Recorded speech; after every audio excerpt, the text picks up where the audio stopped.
What's up, guys? We are back one more time. It is Tony and Mark from Lone Wolf Paintball, and today we are talking the Shocker Amp versus the brand new Planet Eclipse 180R. And why? Because who's the best source for comparisons of paintball guns in the entire universe? LoneWolfPaintball.com. All right, Mark, diving right on into this one. We got some comparisons going on here today. Shocker Amp, 180R. Price points right now, as this video is being shot, these Shocker Amps are on sale. $750. Woo, that's a huge deal. Knocking off $150 from the original price. So currently, like I said, as this video is being shot, $750 over here. Obviously, brand new 180R by PE. $1095.95, so almost $1,100. Oh, that's a choice. So do you save a bunch of money and get a really good marker, or do you chase that clout and be one of the first kids on your block with the new hotness? Exactly. So a choice are both. Both of these are extremely air efficient, extremely light, great markers. Where do you want to start with, Mark? Profiles? Profiles. I need to see them side by side. Okay. Let's see the millings. Let's see the sexiness of these two beautiful both on the same stand. So you want them a little closer? You want back ends now? Yeah, butt to butt. No, just back to back. Let me see that junk in the trunk. Oh, okay. Interesting, okay. Looks like that amp is a little longer in the back. Yeah, a little bit. With the twist lock bolt system. Okay, we'll just do this one real quick, pointing them at you. That was your least favorite profile. Yeah, there's really nothing to see there except for nothing to see here. All right, let's talk barrels. Shocker Amp coming with a 14-inch Freak XL barrel, 8-inch inserts. So we'll just unscrew that real quick. Obviously, plenty of inserts available. So auto cocker threaded, sides on out. So you've got an 8-inch insert sitting inside the barrel. Depending on what paint you guys are shooting, you definitely want to change out that insert for the most accurate shot possible. And then over here, we've got the new power insert S63 barrel on the 180. And this one, I think it's an 8.5-inch insert. Ooh, we gotta put the inserts next to each other. Do that. Them. I mean, at the end of the day, as long as your paint is sized correctly, I mean, I don't think that 1/2 inch is really gonna, so.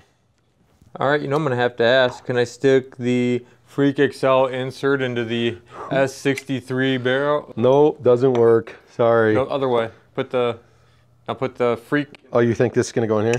Yep. Yeah, it's not, So what's gonna happen, guys, is you're gonna have a gap either in the front or in the back, and it's gonna hit the freaking paint and it's gonna break. It's gonna be a mess. Don't put the barrels next to each other. What are you doing to me? You're moving too fast. No, yeah, because you just out here, Mark. Somebody's in a hurry. We're gonna do every single, oh no, we got a 14 or a 14.5-inch. Yeah, but also look at the porting on those barrel tips. Ooh, we got straight. We got straight on the 180. You got that like all-American spiral on the Shocker Amp. Would you look at that? Look at it. Wait, did you see, are they both auto cocker threaded? Mm-hmm. So you can just swap the whole barrel then. You want to put it on? Why not? Let's see what that looks like. Take a look. Oh. My Shocker Amp with my beautiful new S63 barrel. Wow, that's crazy, huh? It's a wild ride right there. All right, I'm done screwing around. Okay, back to regular scheduled business, Mark. What do you want to know now? You want to go front grips? Where are we going with this? Front grips or feed necks, your choice. We can go feed necks. You already saw the side, but hold on. We're going feed necks, Mark. Look how much taller the Shocker one is. It looks huge. Is it just me? It's definitely a little taller, that's for sure. Yeah, the 180R has the new low profile feed neck on there, feed tube, whatever they want to call it over there. It's got a nice little thumb wheel. So depending on what hopper you're using, tighten it down, no screws needed. And then obviously your locking lever here, once you've got it in and fitted, you can lock that down so the hopper's not going anywhere. It does have a nice little built-in like notch latch system so it doesn't move up and down on you. So that's a nice little feature they have. And over here, the Shocker Amp is very similar. So once again, they do also have a thumb wheel for whatever hopper you're using. And they've kind of got like a little groove on here as well. So when you lock this lever in, it doesn't really slide up on you. So they've kind of got something similar. So either way, both nice. Pretty low profile feed necks. You said this one was a little taller on the amp, but it looked a little taller. Yeah, it's this not much. All right, front grips. This is where the regulator is on the Shocker Amp. This is where you're going to be adjusting your velocity. If you want to slide off your little rubber sleeve, you can do that. Probably wouldn't recommend because it's going to get a little slippery. Over here, though, This is where the regulator is not located on the 180R. This is where the battering housing is. So you need a 9-volt, so completely toolless. This is where your 9-volt battery sits. And then this is where you access your eye covers as well. Also completely toolless by sliding these forward, and then you can take those off. So pretty cool. And then also that's where your baldy tents sit to make sure paint's not rolling down your barrel. So that is a nice little feature. So the Shocker amp, talking about batteries, obviously the battery is in the front grip of the 180R. Battery for the Shocker amp, let me just tighten that back down, sits in the back grip, and that's a 9-volt too. So get that back on the stand. Come on, just stay there, stay there. So Shocker amp, it's not toolless to access it. You're gonna have 3 screws to take off. That's how you access your 9-volt battery. Both of these are equipped with the LCD screens, display screens. So I don't know if you can even see that on camera, Mark. Sure can. Okay, so yeah, that's how the Shocker amp looks. And over here, you can do a double click to turn this one on. That's how the 180R looks. Nice. You want to talk bolt systems, triggers? What do you want to talk? I want to talk all of it, so you decide where we go next. We will go bolt systems because a lot of people want to know about that. So the Shocker amp is the quarter turn bolt system on here. So to the left, you can easily pull this bad boy out. Maintenance, O-rings, grease, all that good stuff. Operating pressures on these guns are right around the same, 110 to 115 PSI, both extremely air efficient. Speaking of that, the air efficiency, we got 13 pods, real close to 13 out of the 180. Out of the Shocker amp, right near the same. So air efficiency wise, both of these guns are there with pods, 77 tank, no matter what tank you guys are using. So you're gonna get very similar, the amount of pods shooting a Shocker amp to the 180R. Take the bolt out of the 180. I'm thinking. There's a lot of thoughts to go through here, Mark. The new OPR core for the 180 by PE, just like pretty much talking 10% less than what the CS3 is, just because the joiner and the actual spool are a little bit shorter. But either way, it's pretty much the same exact core as what's inside the CS3. Super, super air efficient. I think PE knocked it out of the park. And it does come with a nice little soft tip pad on there for the brittle tournament paint.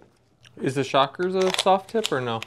I knew you were going to ask me. Do you want to find out? I wish I would have asked you sooner. Because I don't think it is. No, sir. But you can buy aftermarket bolts for that if that's important to you. Normally, both of these guns are very, very good on that brittle tournament paint. So, triggers. Let's talk triggers. So, got the Shocker amp here. It's not a blade.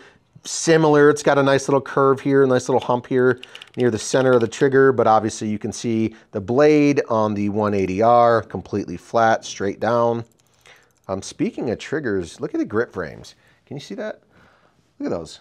Look at this. You get a giant curve on the amp for more finger room in there, and then I know they put a new frame on the 180R, Mark, but yeah, you've got plenty of room for both of these. I'm trying to just see which one feels better to me, every personal preference.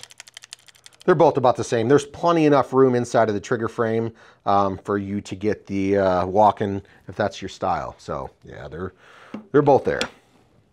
You want to talk ASAs? Sure. I'm just turning this Shocker amp off. You know, no need to waste good batteries. ASAs, you have the classic knob style here to degas and gas up your marker with the knob. And then over here, you got the Pops ASA on the 180R, simple push button. So disengage or engage the air system on the 180. All right, I got one more question. Go ahead. What about mechanical conversions? Mechanical conversions, yes, you could, the Shocker amp should just be the one back grip screw, if I'm remembering correctly. The solenoid is completely toolless, so you can pop off the solenoid with a hinge. So I think you can take off your back grip screw here, and then it just kind of hinges off from the front with the 180. And yes, mechanical frame obviously available for the Shocker amp. Same thing with the 180, since the gun is so new, they are coming out with the mechanical frame for it as well. And I believe there's 2 grip screws, one when you pop the bolt out, so you got a screw there, it's gonna hold it on. And I believe there's one up in the front. If I saw that correct, yes. So there's a screw up in the front, and then there's a screw when you pop the bolt out in the back. That's how your frame's gonna drop down, and there will be a mechanical frame available for this one as well. Does that mean we're not gonna get a true M180? Got all the questions. I don't have all the answers. Oh man, you better find out in Not Texas. quite sure, but I know they're definitely making a frame booth. for this. It's so brand new on the market. We will find out, but until next time, I think we went from barrel all the way through the body. I mean, obviously the milling on them before we end it is completely different, so. It looks like the shocker is just a little bit longer overall. Yeah, we could say that. You know where they buy them, Mark? LoneWolfPaintball.com, of course. That's right. Until next time, guys, take it easy. We'll see you later. Bye-bye.